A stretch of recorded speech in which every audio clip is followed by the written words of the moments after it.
Okay, I wanted to provide you with an update on my hobby of filing complaints against politicians and PACs in Washington state for breaking laws, both ethics laws and campaign finance laws. And I also have just a final update on Governor Inslee's executive ethics investigation. And of course, a passel of new PDC complaints as well, and other violations of both laws like this. They are very common among our political class. But when you look at the bureaucracy, it's probably even worse. But it's not every ethical or legal violation that we can enforce under these laws. So I'd just like to give you an update on where we stand with the ones that we can do something about. So before I discuss the details, I want to remind everyone to like, share, and subscribe to this video channel. It costs you nothing, and it does help with video visibility. Obviously, this channel is under some severe shadow banning programs, as many of you report from Google, but that only impacts Google's interest in recommending these videos to new viewers and, of course, the ad revenue. However, you can still share this video with others, and they can still see the video, and you can still share it with the politicians that maybe I discuss in this video or others who should see it. I produce these videos so that they can inspire others to do the same thing. We need more people out there willing to expose the truth, speak truth to the powerful, and confront them when they work so hard to hurt us all the time. So they seem to like to take away our freedoms and our rights and generally just behave badly. Now, back to the information on who has been behaving badly in our state. Let's start with Governor Inslee, of course. As I mentioned last year, I filed an ethics complaint with the Washington State Executive Ethics Board, which supposedly is tasked with enforcing the state's ethics laws. As limited and as petty as they might be, to all members of the executive branch of government, this is kind of the entity that manages those ethics violations.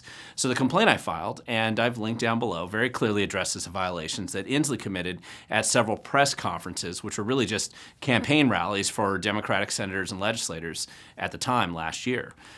Now, Inslee obviously misused public resources to organize these campaign election-themed events, but Inslee has also appointed all the members of this silly commission, and this is just a great example of regulatory capture at its best. And there's nothing that Inslee could do short of wearing a MAGA hat, hugging Trump, or perhaps accidentally discovering that the state constitution actually exists and means what it says. Now, that would cause this pretend organization, and I'm referring to the Washington State Executive Ethics Board here, maybe then they would actually hold them accountable.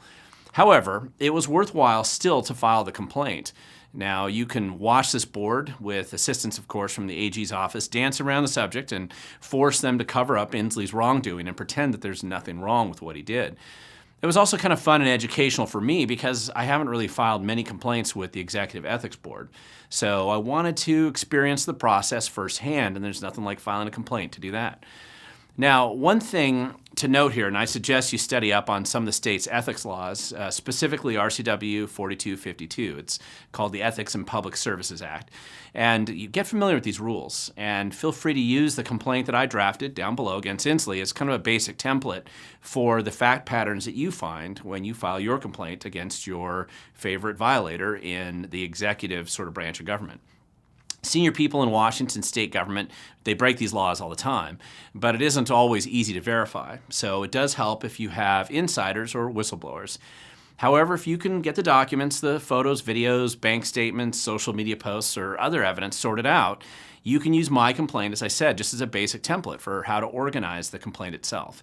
And it's fun to learn new skills, and who knows, perhaps I can convince you to gain a new hobby just like me.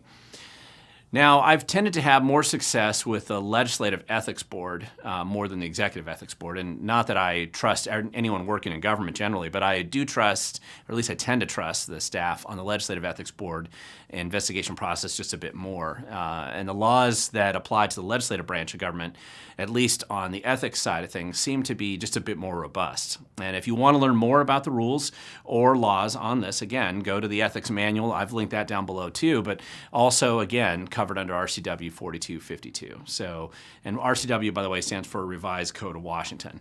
Now, by the way, if you live in a city or a home-ruled charter county that has adopted ethics laws as well, anywhere in the state of Washington, not all of them have done this, but if you live in one of these places, there is an official complaint and investigative process there as well, very similar to the state one.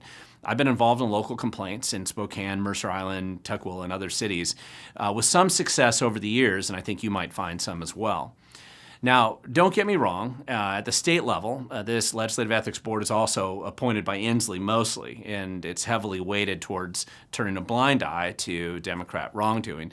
But they still also must put on a veneer of nonpartisan decision-making, so they do have a token members from all 4 caucuses in the legislature, so there's a couple Republicans that actually sit on this board. And it's a thankless job for them, I'm sure. However, they do issue fines for wrongdoing.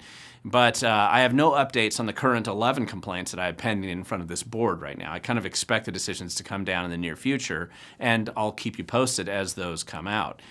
Now, on the Public Disclosure Commission side, where I've actually had a lot more success over the past few years, and this is actually the government entity that's enabled under RCW 4217A. If you want to learn more, and I've linked that down below, you can see the comprehensive list of fines, sanctions, and the other drama related to the 209 or so politicians, judges, PACs, and other political groups that I've caught breaking the campaign finance laws over just the past couple years down below.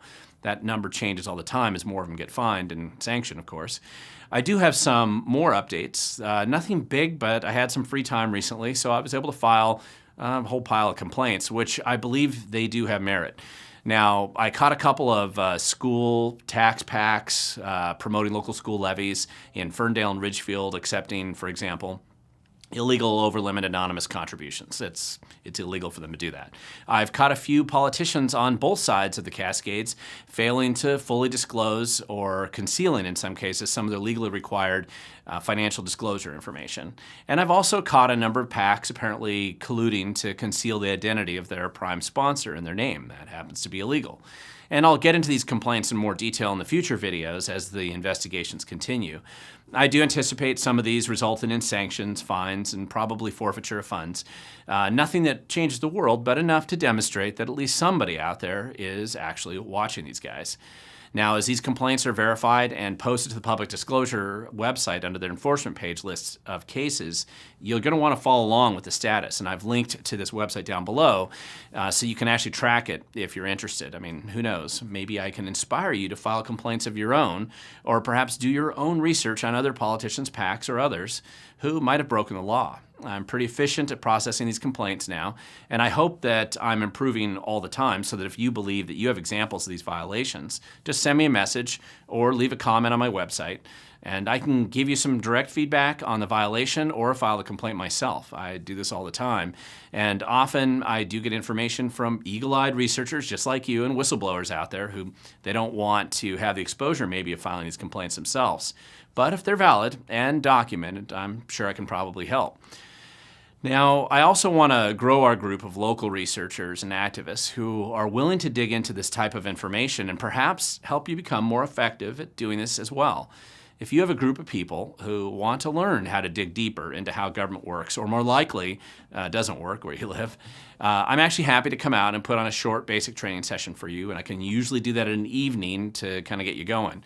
Now, because in the end of the day, this isn't about me or whatever successes that I might have exposing the truth out there. I believe it is about how many other people that I can inspire, train, and encourage and help find their own way of doing this, maybe find their own way of exposing the truth. So reach out to me on my website at wethegovern.com, and I'm certain that we can find a day where I can come out and help your local activist group get motivated to do this and well. I think it's very important. Now, in closing, I'll just leave you with basically 3 things. Timidity is not the path to political success. I know I've done videos on this before, but if you care about freedom and liberty as I do, you won't succeed in promoting it through timid actions. Now, secondly, change always starts with you and I. Don't presume that somebody else is going to do it for you. And finally, this becomes the future because the future is always going to belong to those who show up.